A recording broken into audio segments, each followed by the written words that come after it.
Sino-sino ba dito yung mga takot pa rin magbigay ng video code sa mga seller mga mi? Yung may mga trust issues, takot baka makalitan yung link ng product mga mi at imbis na kikita tayo is hindi na tayo kikita.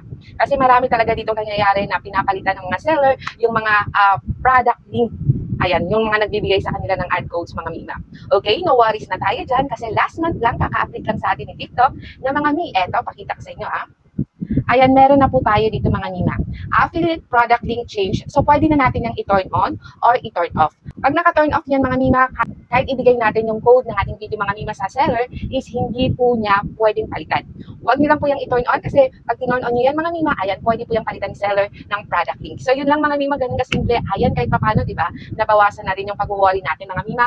Ayan, meron na rin tayong kakayahan na i-turn on, turn off yan mga mima. So, less worries na. Pwede na tayong magbigay ng ating mga video code pag nanghingi sa atin si seller. So, yun lang mga mima. Sana nakatulong.